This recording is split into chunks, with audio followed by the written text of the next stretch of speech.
Morning, it's Wednesday the 3rd of May, it's about 22:11. As you can see, I've popped back over to the reservoir. I'm just on a day session today, and my goodness, how the weather's changed again.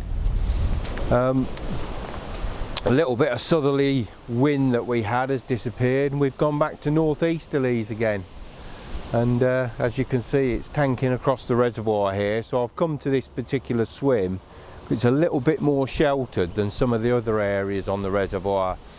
There's already a couple of people fishing over the other side, so I didn't want to go over there and disturb those at all. But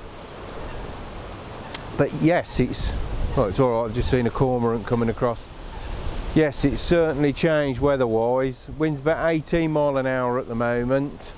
And temperature wise it's only about 9 degrees, dropping down to about 6 at night, I believe. But as I said, I'm only here for the day. I'm having another go for some tench and some bream. We'll see how we get on.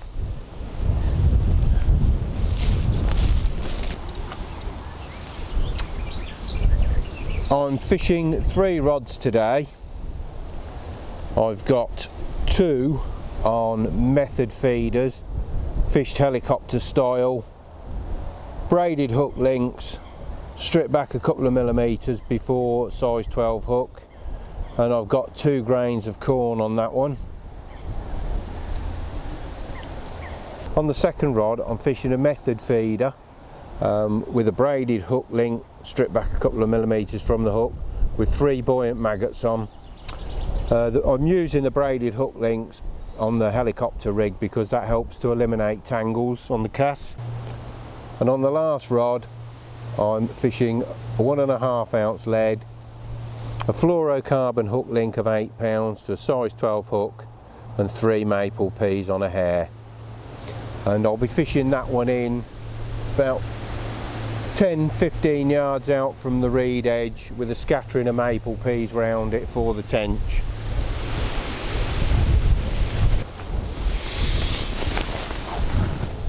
I've mixed up some ground bait for the method feeders. I've got about a pint of hemp in there, some sweet corn, about a pint of casters, and there's a handful of maggots in as well. If I don't do any good on the plastic maggots, I'll change over to plastic casters and see if that makes a difference. Sometimes when you're fishing for tench, it's all about finding out what they want. Their tastes seem to vary from trip to trip quite often, and one day they'll prefer maggots, another day they go mad for sweet corn, some days it's boilies, and it's really ringing the changes to find out what they're actually interested in on that particular day.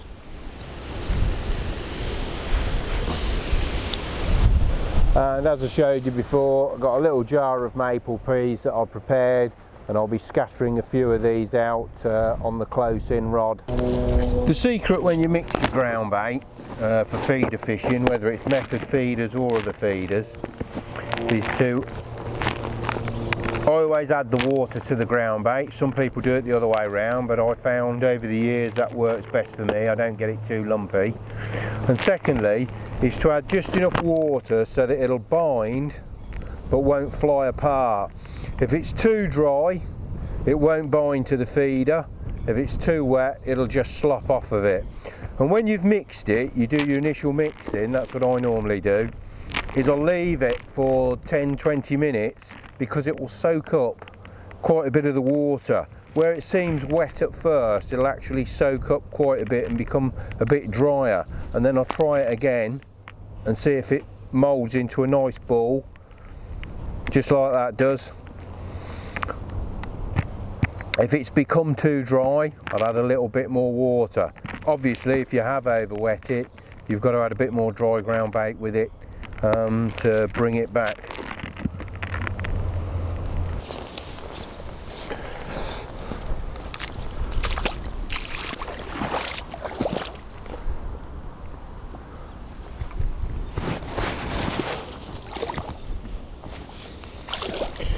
As I said, putting the right hand rod about 10 yards from off of the reeds here. Just out in deep enough water really to attract some tench. I'm going to drop a back lead over that in a minute as well.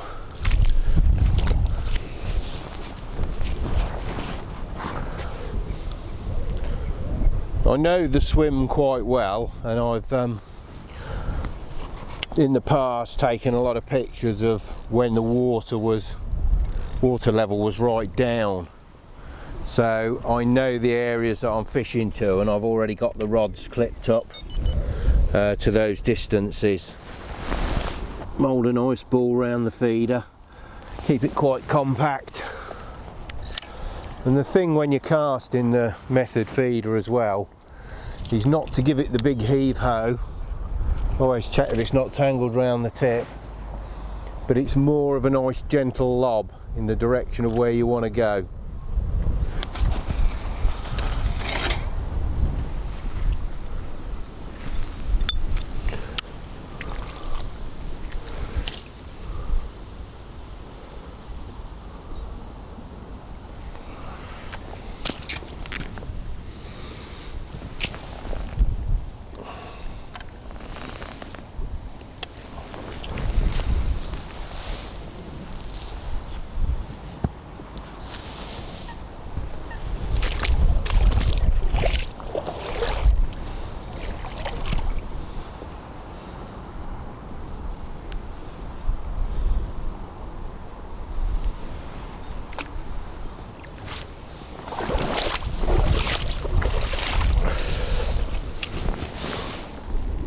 Tighten that up.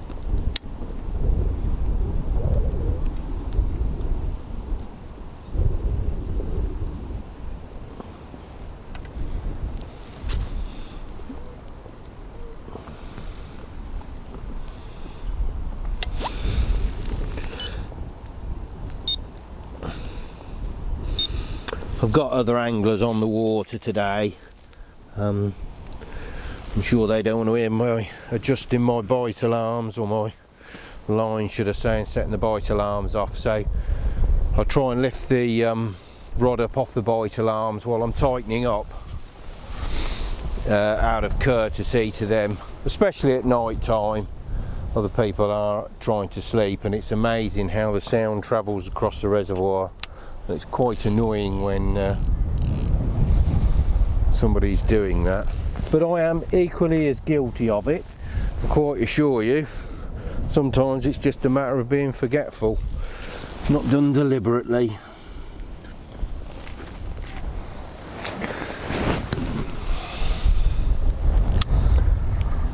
I'm going to put this one out about 10 yards further than the last one, so I'm covering a reasonable size area.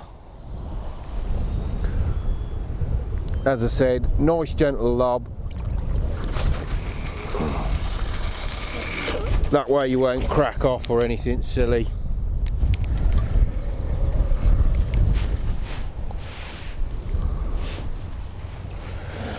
Wind soon taking the line today. I'll get it sunk as quickly as possible.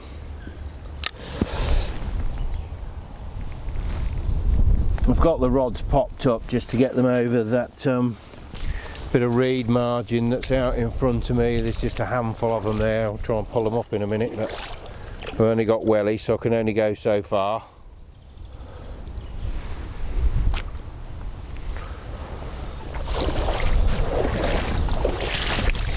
But sometimes it only takes a little bit like that to get you cut off.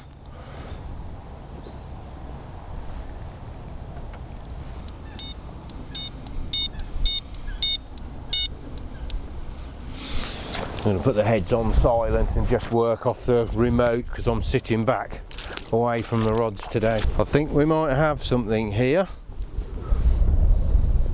Obviously not powerful enough to take any line off, so I doubt whether it's a tench or whatever, but I can see the end of the rod nodding, so I'll strike into that.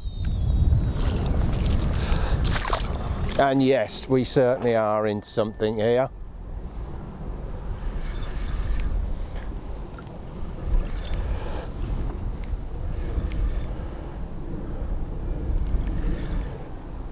Gone quite a way across there, that did.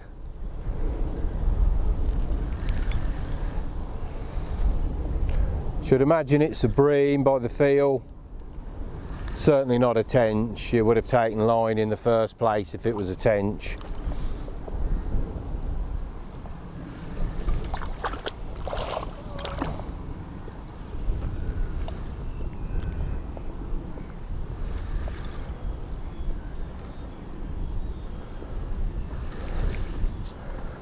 That was amazing. It had really kited across to the right, that had, but to the right hand side, but was only giving an odd bleep on the bite alarm. It's quite incredible, really.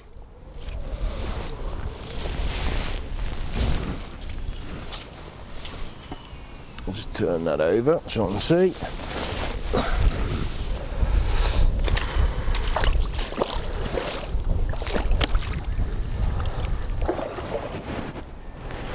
Oh, it's not a bad fish.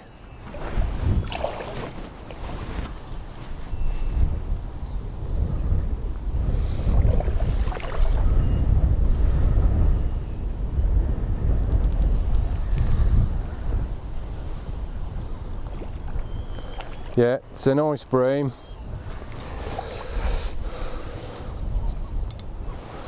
For those of you that don't like bream, you'll disagree with that statement, but it's a good size one.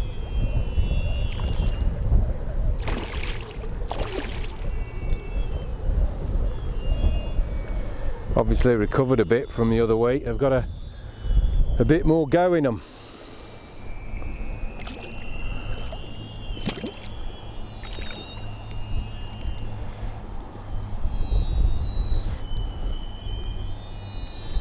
Come on then. Well, there we are on the buoyant maggots.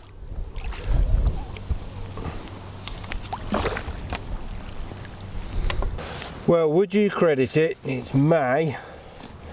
I'm still wearing I'm having to put the suit back on because it really is cold today in that wind. But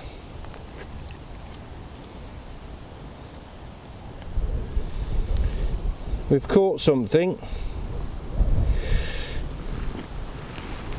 There we are. As I said, method feeder, helicopter rig, rubber maggots. Anybody that disputes that they don't work, I've been using those casters and sweet corn for quite a number of years now, and I found them to be very good. And the most important part is it's a confidence booster because you know they're still going to be on the hook. Another female, as you can see. I'll give that away in a minute and have a look at it, but very welcome at this time of day. Right, anyway, we'll get this one put back.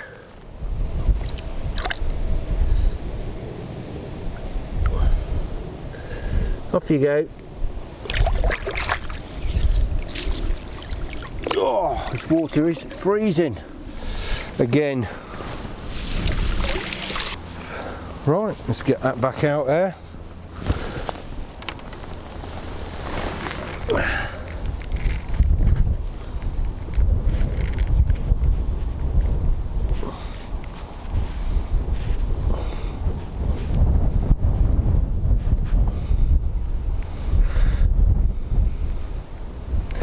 That'll do. We're not trying to chuck out a 2-pound King Edward.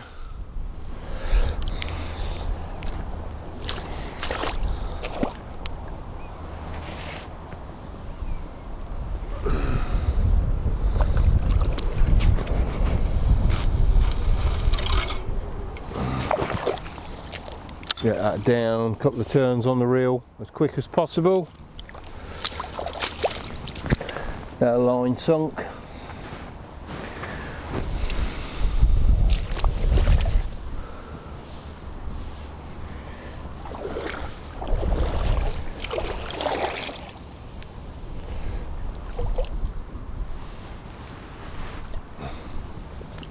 Just backlet it over those reeds.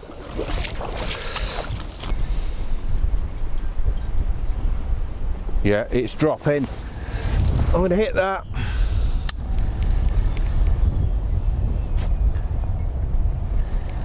And we are in again.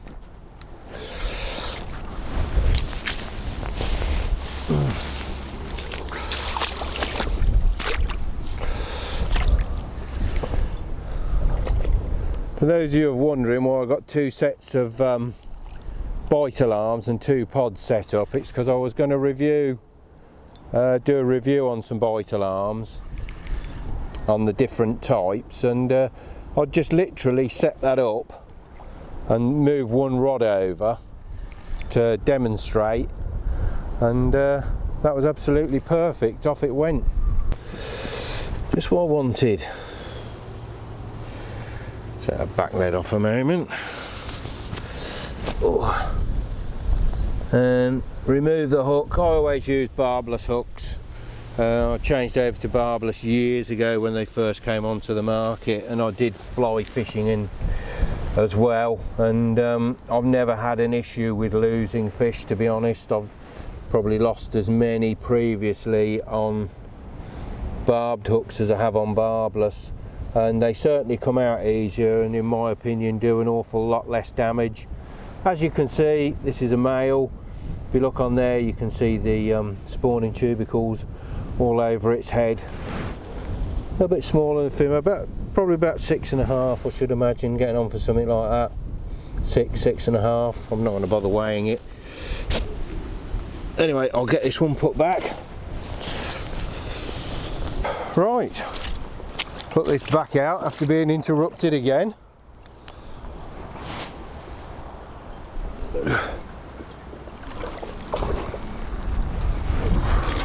Still, I suppose it's good to see the bite alarms in action rather than me just waffling on while they're not doing anything. So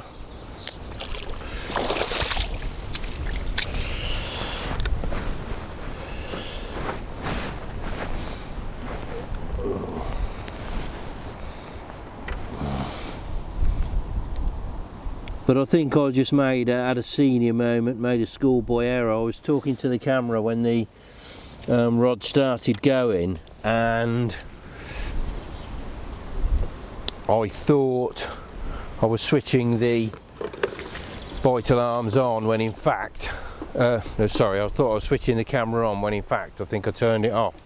But I just had one bream there. It was £9.4 when I weighed it, so that's not bad at all, is it? Getting a bit bigger. As I said, it's unusual. Normally they tend to swim in the same sort of size shoals, and you get £8 bream after £8 bream after £8 bream, or £5 after £5 after £5.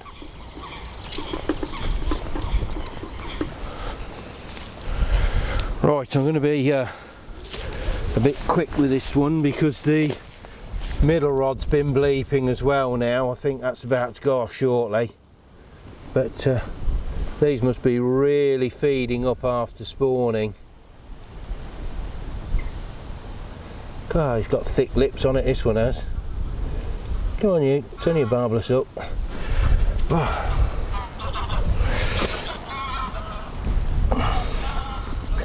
Always amazes me the different shades and colours that these come in. You see how bronze this is, and yet some of the others are really black. It's always different. Another male, this one. Right, I'm going to get this pot back.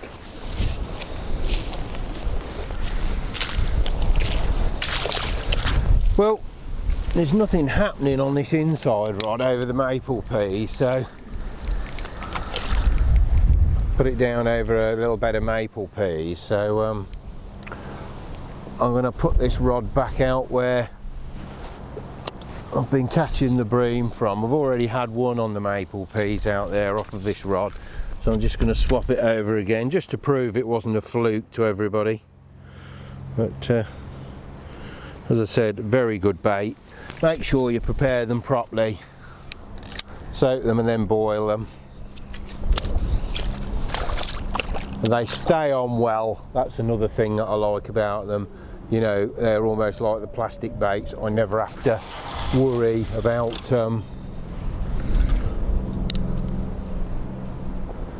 whether I've lost one at all.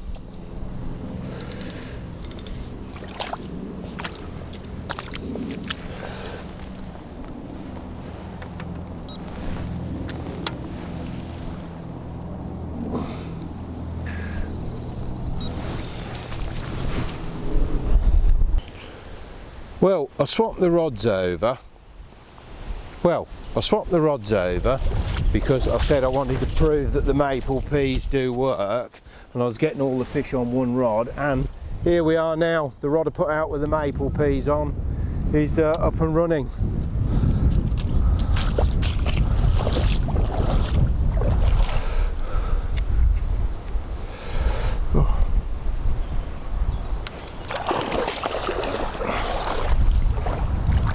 It's another bream again. Oh, the wind's really picked up again now. The line is absolutely singing in the wind.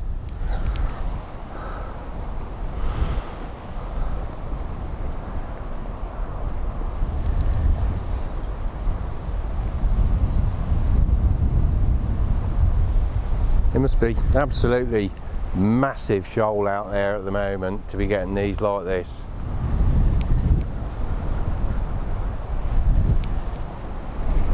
But I'm not complaining. I more or less finished my review. It's a little bit disjointed. I might have to have a look at that and then do it again sometime. I wasn't overly happy. I was happy at getting interrupted, and it was good that you could see both sets of alarms working, and when you get a bite and that, so you can see what was actually happening, rather than me just tweaking the line and demonstrating.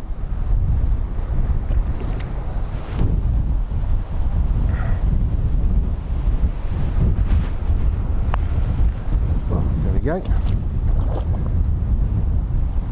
How you doing? Come on, this way. Another good bream.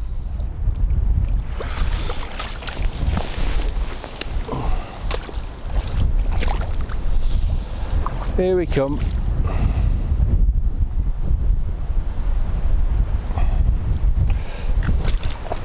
Nice size. Right, get that across to the mat.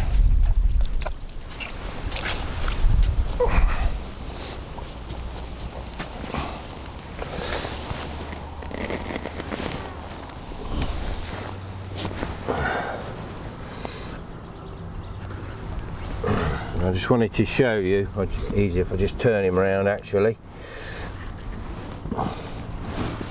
As I said, you can see there in the corner of its mouth is the 3 maple peas. I'll just take that out.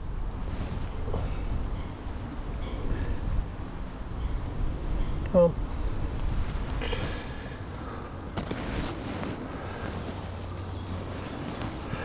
And there we go, another female this time. Like this,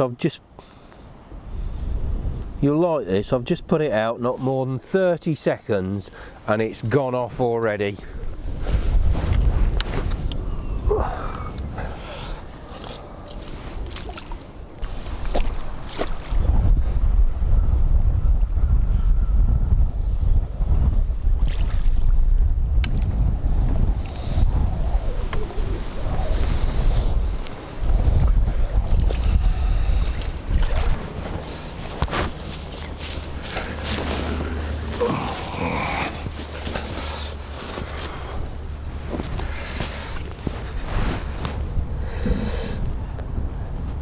The plastic maggots again, but as you've seen, I've caught on the plastic corn, I've caught on the maple peas. But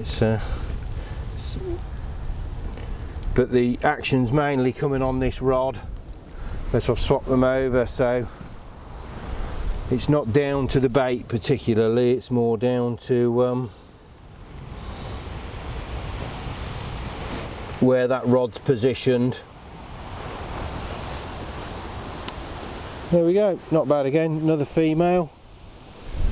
Let's get that slip back. Well, I'm just actually having to mix up some more ground bait. I've got through what I did at the start here. I'm having to do another couple of kilos now. That's quite a rarity.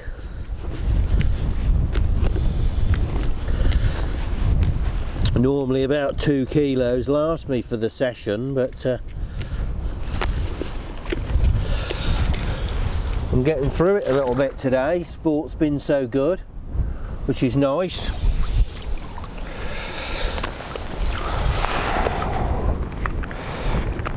This is a yellow coloured ground bait. It's non-flavoured or anything. You'll notice the last time I was using a black coloured ground bait. To me, the only reason why I ring the colour changes on the colours on the ground bait is I usually alter them to suit the bottom of wherever I'm fishing. So if it's black silt, I'll quite often fish a yellow coloured ground bait because I want it to stand out and be attractive to the fish. If it's a lighter colour bottom, then what I'll do is I'll use a darker coloured ground bait like the black one that I was talking about, and that's the reason why I changed the colours on the ground bait. It doesn't matter to me otherwise. It's solely for that purpose. At the end of the day, all that is, it's a carrier for the feed, and it's just something to mould around, and obviously it gives an attractive cloud when it goes down through the water and put some particles there, but it's not meant as a feed for the fish, it's just meant as a carrier. Literally, as soon as that feeder on the left hand rod is hitting, it's going off.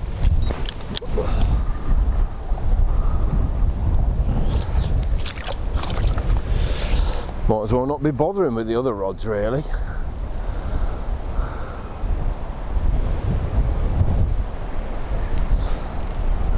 But I've got the one out close over the marginal reed, as I said, about 10 yards out.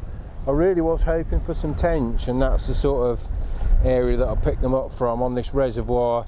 You don't normally have to go out too far for the tench, about 15-20 yards maximum, to be honest. And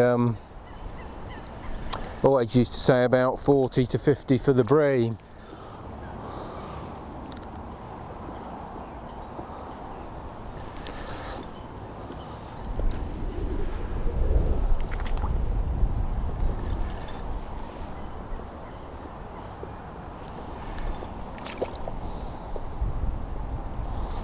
They're all really good fish as well.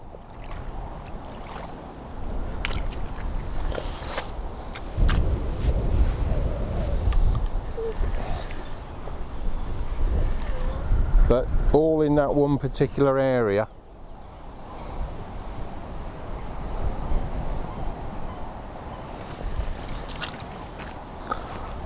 I'll swap the rods over again in a minute, I think, and up you come.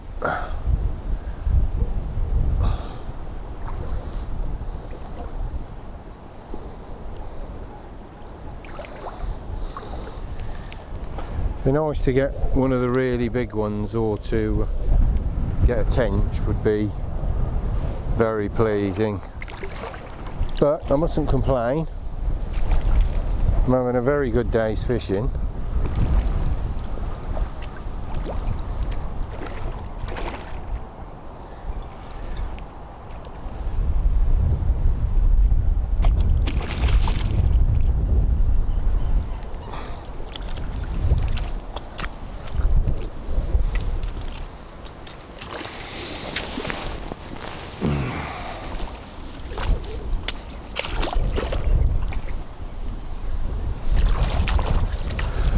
Another male, deep bronze.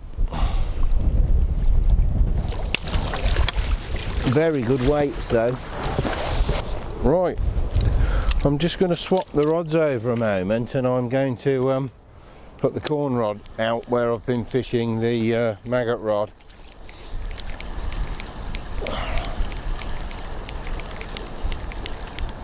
Because I've only had one on the corn, that was on the spot that I'd cast it to. And as I said, I don't think it's anything to do with particularly the bait. I just think it's to do with the left hand rod is proving more productive, because it's where the fish happen to be, that's all. So I'm just going to mould a ball round the corn rod now and put the corn rod out there to see what happens.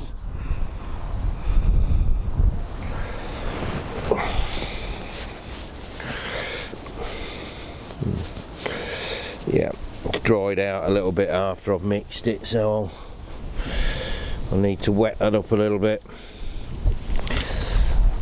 As I explained at the start,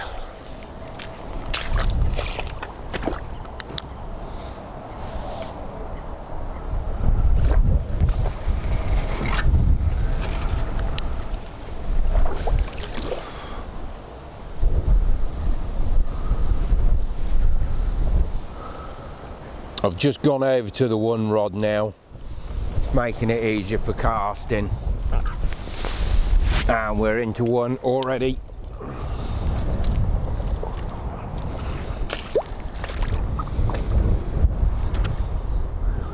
I don't know, I don't even give you a chance to have your dinner.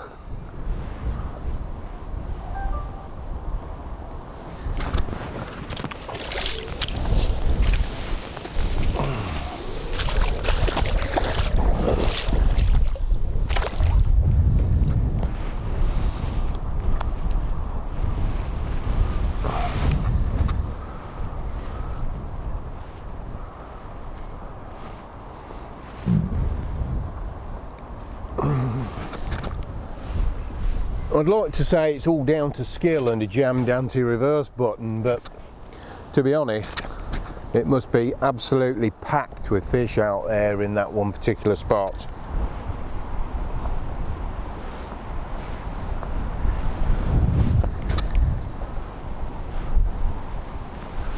Because believe you me, you don't normally get this many in a day over here, or a night, to be honest. Although I have had some good sessions at night in the past before where I've actually had that many, I have had to reel in, put the rods away so I could get some sleep. And it was the night I actually had my biggest bream, to be honest, which came in at just 12.5 pounds.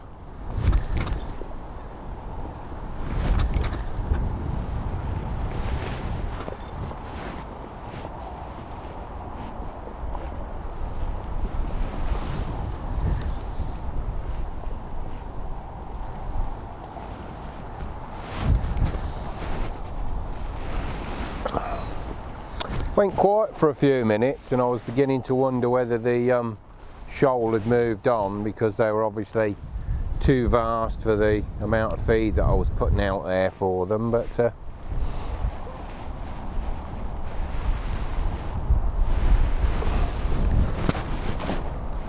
think they must have stopped for a tea break themselves.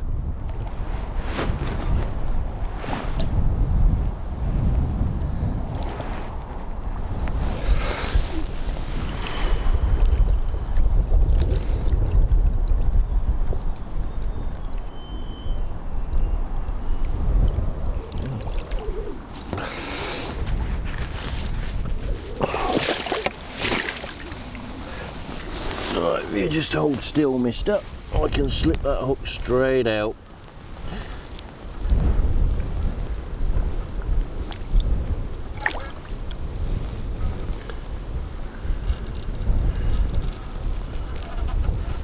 If you held still.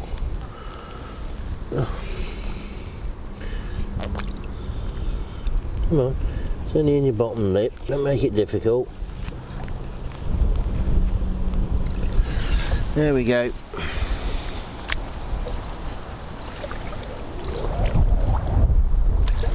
Drop that down there a moment. I won't bring him out and put him on the unhooking mat. I'm just going to return it straight away. Another male.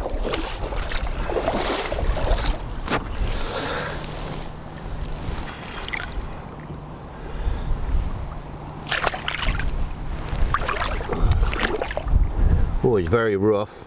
There's a lot of lice on these fish though. An awful lot of lice.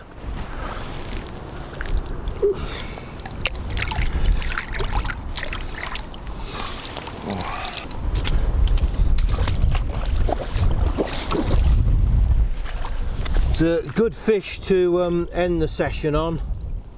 As I said, it's another male. Another good sized male. So I'm quite pleased with that. I'm not going to complain. As I said, I'm going to carry on fishing, but I'm going to have a slow pack up and the camera is going to go away now. So I'm going to end on a high, and until next time, good fishing, and I wish you all the best.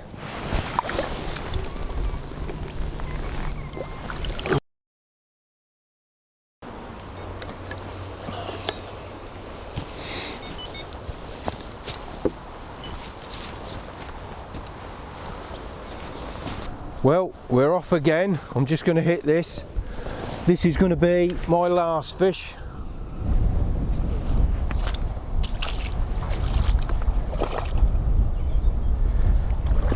Of the session. Just trying to think what the time is at the moment, but I wasn't planning to stay tonight. I only came down for a few hours today. It was really to do the review on the bite alarms. It's 16:41 just at the moment, so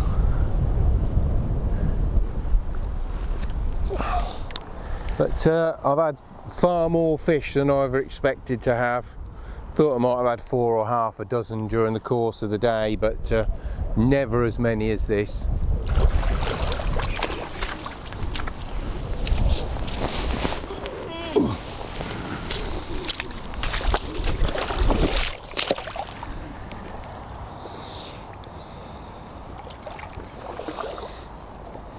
So I'm going to start a slow pack up in a moment,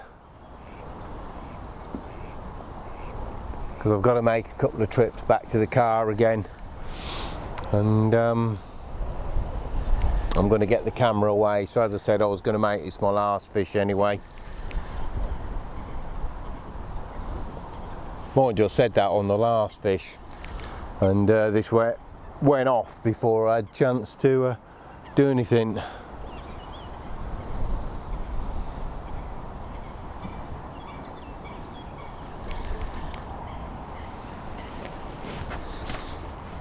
I know bream fishing's not for everybody, but people like Phil Smith and Tony Miles, they'd have give a right arm for a net of good bream a few years back.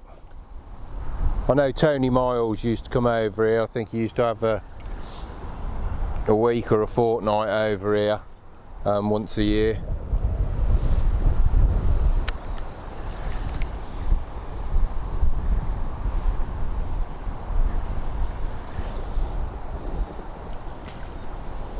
Unfortunately, I never had the privilege of meeting him, but I used to enjoy his writings. He used to write for one of the magazines I did, Course Angling Today, and I always enjoyed Tony and Phil's writings. They're very good.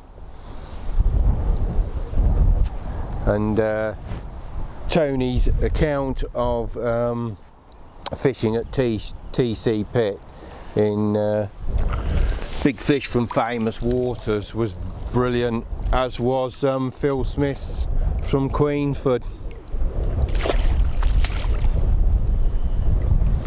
Come on,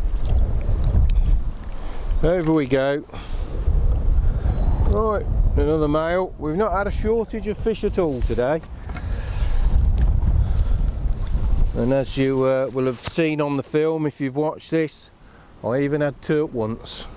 Right, I'll get this unhooked quick and then I'm going to put this back. All I've got to say is, until next time, good fishing, and thank you for watching.